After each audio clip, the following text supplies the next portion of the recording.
Falling, the Federal Reserve is cutting its benchmark rate 1/4 percentage point. But as Jennifer Bisram explains, it's not clear where interest rates go from here. Falling interest rates are good news for car buyers who are seeing auto loan costs coming down. And people with credit card debt are also feeling a little relief from record high interest. But mortgage rates are actually on the rise, making it difficult for Mason Cunha to find an affordable home. You know, it just doesn't really make sense right now to buy a home with the interest rates and where they are. Not all loans are created equal. CBS News business analyst Jill Schlesinger says mortgages are influenced more by the bond market than the Fed. Now that the election results are in, the bond market is somewhat worried that Trump tariffs could lead to higher prices.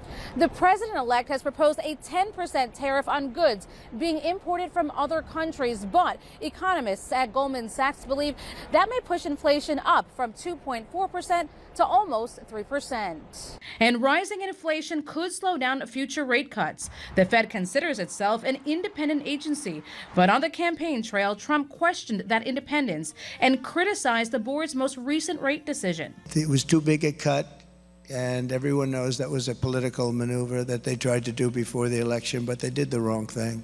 Fed Chairman Jerome Powell says he will not step down if President-elect Trump asks him to resign, and says the board will closely analyze any new policies when they're officially put forward. That's a process that takes a lot of time and that we go through all the time with every administration, constantly. And this will be no different. The Fed meets again in December. New data in the coming weeks on inflation, spending, and employment will influence its next rate decision. Jennifer Bisram, CBS News, New York. Meanwhile, Wall Street will look to extend yesterday's massive gains, which were fueled by President-elect Trump's election victory. Investors are betting his promises of tax cuts and deregulation will further boost the economy and markets. The Dow saw its biggest gain in 2 years.